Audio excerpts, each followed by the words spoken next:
Donc je vais vous demander de réfléchir maintenant à une situation qui est une situation soit de conflit, une situation de mécontentement, une situation aujourd'hui en fait où vous pourriez bénéficier d'avoir une conversation avec quelqu'un parce que l'issue positive de cette conversation pourrait avoir un très gros impact positif, personnel ou professionnel pour vous. Donc il peut s'agir d'une conversation aussi bien personnelle qu'une conversation pro avec un fournisseur, un client, un employé, un partenaire d'affaires ou autre, ou le banquier, associé, voilà, toute conversation. Petit indice, si aujourd'hui il y a une conversation particulière que vous procrastinez, ben, c'est l'occasion de choisir celle-là pour l'exercice.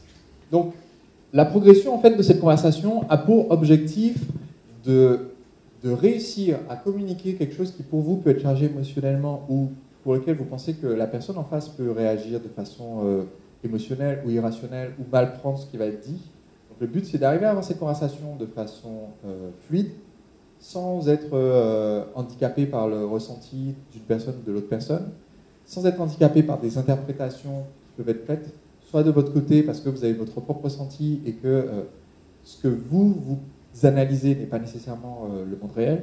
La carte et le territoire ne sont pas pareils. Donc vous avez votre carte qui interprète des choses d'une certaine façon. Et aussi éviter que la personne en face reçoive un message différent de celui que vous essayez de communiquer. Tout le monde me suit jusque-là. Donc, avant de rentrer dans la conversation en elle-même, la première chose qui va devoir avoir lieu dans cette conversation, c'est de placer un préambule qui est de demander à la personne de vous laisser parler jusqu'à la fin et qu'après vous allez pouvoir avoir l'échange. Donc là, on va remplir petit à petit ce qu'il va y avoir dans le contenu de la conversation, mais ce préambule est important parce qu'en fait, si vous n'avez le temps que de placer 2-3 mots avant d'être interrompu parce que vous êtes dans les faits et que la personne est déjà en désaccord, par exemple, avec vous là, ça ruine, vous allez perdre le cours de la conversation. Donc on démarre la conversation avec un préambule, vous pouvez l'ajouter juste au-dessus de l'effet, avant un préambule, juste pour dire j'ai quelque chose d'important que je voudrais te communiquer. J'ai beaucoup réfléchi, j'aimerais partager quelque chose avec toi ou avec vous, dépendant de comment vous communiquez avec cette personne. Et j'aimerais juste que tu me laisses te dire tout ce que j'ai à l'esprit en ce moment, tout ce que j'ai sur le cœur en ce moment. Et après, je voudrais avoir ton retour là-dessus, mais je vais te demander juste de m'écouter, dire d'abord tout ce que j'ai à dire, et ensuite je suis ouvert à ton retour. Le fait d'avoir obtenu cette permission au début va faciliter, même vraiment multiplier par 10 l'issue positive de la conversation. Et une fois que j'ai fait ce préambule, je vais démarrer sur la seule chose sur laquelle on a une chance de vraiment être d'accord dès le début, qui sont les faits. C'est vraiment passé. Et ça, dans une situation qui est émotionnelle pour nous, le communicant, c'est pas toujours facile de comprendre comment communiquer les faits. Donc, par les faits, je veux dire, qu'est-ce qui s'est concrètement passé en dehors de toute interprétation ou jugement de la personne en face ou de la situation.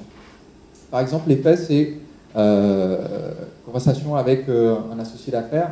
Les faits, c'est on a discuté le mois dernier, on s'est mis d'accord sur un plan d'action, on s'est mis d'accord qu'on allait échanger chaque semaine et faire le bilan sur le plan financier et sur le plan des ventes et sur l'avancée de nos projets. Ça, c'est un fait. Je n'ai pas besoin de dire c'est un fait. D'ailleurs, je vous conseille de ne pas dire. Parlons maintenant des faits. C'est pas la peine. Donc, je vais dire ça. Je vais dire, on s'est mis d'accord sur ça. Et ce que j'ai constaté, c'est que, et là, toujours les faits. La semaine dernière, on n'a pas pu faire le rendez-vous parce que c'est pas disponible. La semaine d'avant, on n'a pas pu faire le rendez-vous non plus parce qu'il y a une annulation de dernière minute et un client qui a débarqué. Et la semaine précédente, on a fait le rendez-vous, mais ça n'avait pas les chiffres. Jusque-là, on est purement dans du fait, il n'y a pas d'interprétation. Ce que vous ne voulez pas faire à ce stade, c'est dire, ce que j'ai constaté, c'est que tu n'as pas tenu cet engagement. Là, c'est un jugement. Ce que je ne vais pas dire, c'est, ce que j'ai constaté, c'est que tu t'es esquivé à chaque fois. Ça, encore une fois, c'est une interprétation. Tout le monde me suit jusque-là? Donc ici, dans les faits, je vais essayer d'expliquer très clairement ce qui s'est produit d'une façon observable par une personne extérieure qui ne serait pas impliquée dans le schmilblick et qui, juste constate, un huissier, quoi. Juste, je suis dans les faits. Donc je vais vous demander de prendre juste un instant pour noter les faits. Donc les faits, c'est la partie sur laquelle, normalement, on est d'accord. Maintenant, vous avez perçu les faits d'une certaine façon. Vous les avez interprétés à travers votre propre filtre d'expérience, parce que pour vous, une personne qui fait ceci, elle est comme cela, une personne qui, quand on vous fait ça, vous ressentez cela, etc. Donc la partie suivante, c'est d'expliquer comment vous avez interprété. Et ça doit être clair que c'est votre interprétation et qu'on n'est plus sur... vous n'êtes pas en train d'essayer de projeter à la personne que c'est réellement l'intention qu'elle avait ou que on vous a nuit ou des choses comme ça. Là, on est purement dans... Sur le moment, voilà comment j'ai interprété ça. Dire, au premier rendez-vous qu'on n'a pas pu avoir, bon, j'étais un peu embêté, mais je me suis dit qu'on allait rattraper au deuxième. Et puis quand le deuxième rendez-vous n'a pas lieu, je me suis demandé si tu essayais pas volontairement d'éviter le rendez-vous. Et du coup, quand on est arrivé au troisième rendez-vous annulé, personnellement, j'ai interprété ça comme l'envie de faire en sorte que ce rendez-vous n'ait pas lieu ou c'était trop facile de trouver une excuse. Là, on est vraiment sur qu'est-ce que vous en avez pensé.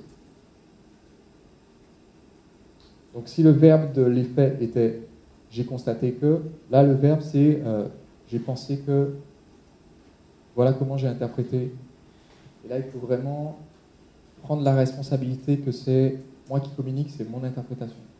Donc que je ne mélange pas avec les faits parce que ça va vraiment faciliter une issue positive à la conversation, que pour la personne en face, elle n'a pas l'impression que je mélange le monde réel et ce qui se passe dans ma tête.